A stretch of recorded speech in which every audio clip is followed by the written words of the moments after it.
Welcome back, I'm Alex, and today I'm going to be reflecting on my garden and giving you kind of an end of year wrap up. Some of my new favorites, some surprises throughout the year, good and bad, as well as a couple letdowns, failures. But let's just jump in and start talking all things flowers.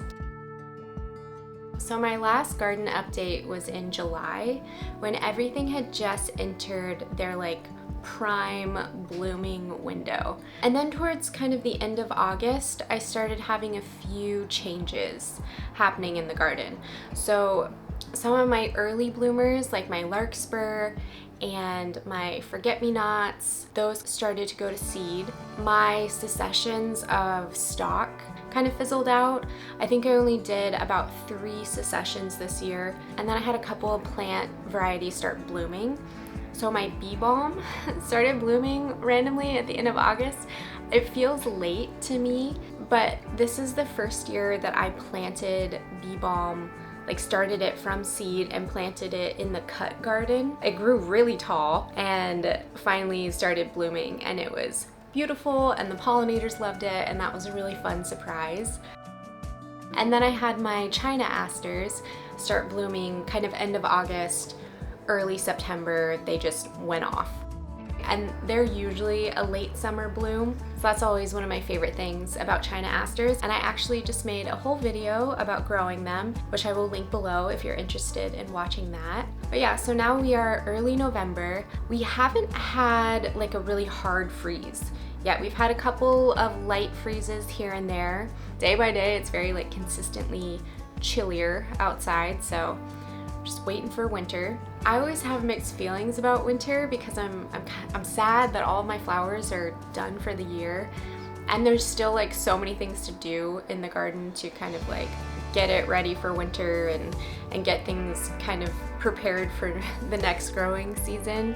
But it's not as much responsibility as it is during the spring and the summer for me. I don't know if that's different for you. If you feel like you're busier or just as busy in the winter, please let me know.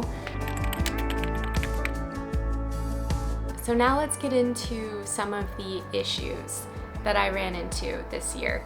And these are not new issues, but number one, I'm sure you've guessed it, it's not staking or utilizing any kind of netting system for my flowers. It's always a problem. Every year I say I'm going to, and then I just don't, and I don't know why. I don't just do it. Half of my beds are set up with netting. I do have some set up to be successful. It's never enough, okay? Because the garden that I'm talking about is a cut flower garden, right? So all of my flower varieties are tall. All of them.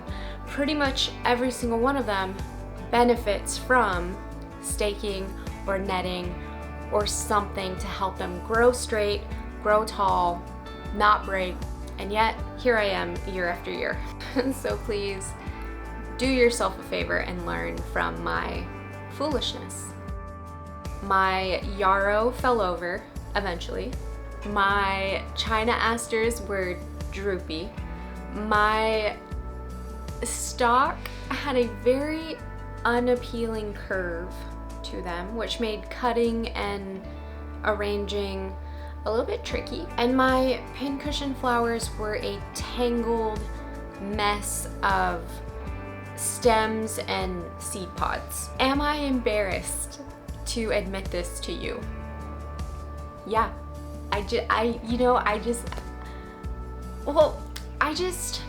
here's the thing.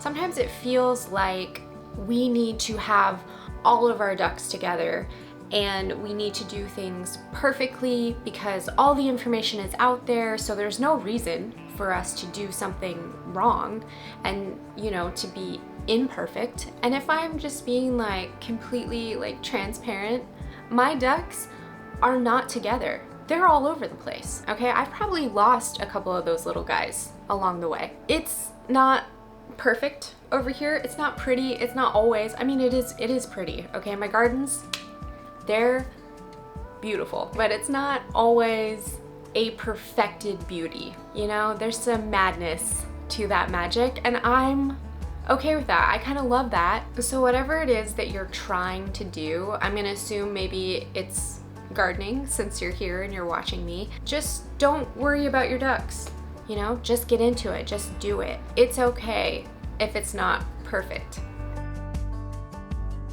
A couple of other issues that I had that don't have to do with staking. My bee balm got a little bit of powdery mildew. It is in a bed that has netting. They grew wonderful. They're tall, straight, perfect. But I think that I just planted them too close to other plants and to each other. So there wasn't really great airflow between them. I also had a little bit of a aphid problem, kind of. They primarily went after my nasturtium. And if you don't know, nasturtium is a trap crop. So that's their job. They're doing their job very efficiently, right? It's a good thing that the aphids are going after my nasturtium and not all of my other plants that I use for cut flowers. But the heartbreak for me is that I love nasturtium. They're one of my favorites. I use them as companion plants in all of my beds. Some of mine get like so big and their leaves are like the size of my hand. They just kind of like cascade out over the sides of the raised beds, and it hurts my heart when they get overtaken by aphids and I have to pull them out. I hate that, but it is a necessary heartache, I guess, because I also really don't want aphids on all my other plants. So from issues into letdowns, because then we can end on my favorites of the year and it'll be ending on a positive note. My Love and a Mist didn't do well. It didn't do bad, but it wasn't what I wanted it to be. So I'm definitely gonna plant them next year and hopefully maybe in a different spot. I don't know if maybe they just weren't getting enough sun, but we'll see. We'll try it again next year. My next two letdowns were also two of my favorite flowers for the year, so they're gonna be a nice transition. And the reason they were letdowns is just a classic case of having the wrong expectations for what they are. It's not their fault, it's my fault. I grew both the Twinny Apple Blossom Snapdragons and the Strawberry Lemonade Marigolds, thinking and expecting them to be tall varieties for cut flowers, and they are not, okay? And look, I don't know why I thought that, because let me show you. So these are the Apple Blossom Snapdragons. They are a really beautiful like butterfly ruffly bloom. They're so full and they have those really pretty like pink and white color. Oh, they're so dreamy. And I thought that they were gonna be tall, and those are the pictures that I showed you. Those are the pictures that I saw, and I was like, say no more, I'm buying all the seeds, right? I bought so many and I started so many. I don't know if you can read this, but if you read that, it says they are a dwarf variety for containers. Does anybody know of a taller variety of these? Because I love them so much. And they're little bitty, guys. It's the same thing with the Strawberry Lemonade Marigolds, right? They are stunning, okay? So beautiful. And the color is like exactly what you would expect from something named Strawberry Lemonade. They're this like pinky red mixed with like this really nice like vibrant yellow. They're so pretty. They're so little. I'm going to continue to grow them because I just think they're gorgeous and I want them in all of my gardens, and I will have them because I bought so many seeds thinking that they were gonna be big. I have no regrets. Next year I'm gonna plant them and I'm going to love them for exactly what they are, appreciate them for their short little nature, and there will be no disappointment. So let's get into more fun stuff. Some of my like standouts, favorites. I've already gushed at length over my yarrow this year. If you want to listen to that, you can watch my July update or my video all about yarrow, where I was roasted for not knowing how to use a wine opener. I mean, the best thing that came out of that video for me personally was that someone finally showed me. That someone was my boyfriend. But he showed me how to use one of those wine openers, you guys. So I have leveled up in my wine game, and I didn't even know that was possible. So yeah, go watch that video. You can make fun of me, that's fine. Yarrow was one of my favorites. I also grew the Rudbeckia Sahara mix, and that was one of my favorite things. It was one of my favorite flowers that I grew last year, but I grew so much more of it this year, and I used it so much in cut flower bouquets and arrangements. It's a really sturdy, I'm doing that because I'm pretending like I'm shaking the stem. It's a really sturdy cut flower. The stem is really sturdy. The flower, the blooms, the petals, everything, like it just feels really hardy and like it's not gonna fall apart, and I love that. It is a cut and come again, so the more you cut from it, the more it will continue blooming. It's a perennial. They're sort of a medium, like complementary flower for the most part. It's like a double bloom of like this nice like creamy yellow with like this pink. They're so pretty. And then there's also these like bigger, rich, like burgundy color. They're so pretty. The little yellow ones are my favorite to work with because they are like a bridge flower for me. So those pinks and those yellows kind of pull into the different pinks and yellows that I use in my arrangements. And I want to make a whole video on Rudbeckia because I just love them so much. And there's so many different kinds. So if you've ever thought about growing them, you should definitely try next year. I also used like a ton of oregano in my arrangements this year, which was sort of unexpected, but the little oregano starts that I planted last year as like a companion plant in my gardens just blew up everywhere. So I had so much oregano, and it made like the perfect filler foliage like component of my arrangements. So that was sort of an unexpected surprise. I didn't go into it planning on using it for almost all of my arrangements, but that just sort of ended up happening, and that it was great, and I'm excited to use it more next year. And then also my dahlias. I cannot get enough of dahlias. I love them so much. Every year I tell myself I'm not gonna plant more dahlias, and then I somehow find room to like put more dahlias. I don't know how it happens, but it happens. I had this really pretty like purple, I think the variety is like Blue Boy.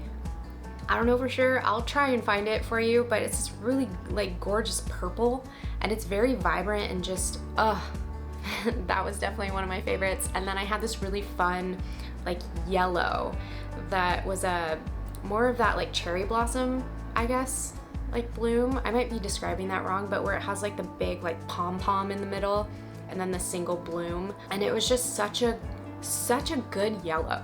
And honestly, I sometimes feel that my single bloom dahlias don't hold up as cut flowers, but this one actually held up really well after I cut it. It wasn't like overly delicate. Even when the petals did fall off, then you have this big old fluffy pom-pom. And that was a fun element in arrangements too. And then finally, I always love my like peachy dahlias. I have a bunch of different varieties of this kind of creamy peach because I just think that I use them the most. Those are like my statement flowers. They go with everything. If you want to grow cut flowers and you're like, is there a color that should be a staple in my garden? Unless you hate peach, okay, that's fine. I don't understand you, but that's fine if you do. But peach is perfect, right? Because it goes well with like your pinks and your yellows and your other like creamy colors, whites. And then it's a really nice like complementary color. It plays really well off of its opposites. So like the peach with like the blues and the purples in my forget-me-nots and my bachelor buttons and my purple yarrow, like it mixes so well with so many different colors that I think that if you're struggling with like color palettes and trying to figure out, you know, what you can grow that's gonna go really well together, having a really nice like peach staple, especially like a statement flower like a dahlia, you cannot go wrong. I feel like you can plant any other flower in your garden and the peach is gonna match everything. It's gonna be great. So make your life easier and plant peach. So I think that's pretty much it. All I have for my little garden wrap up for this year. It's always, like I said, a little bit sad to me when the year comes to an end and I have to put my garden to bed.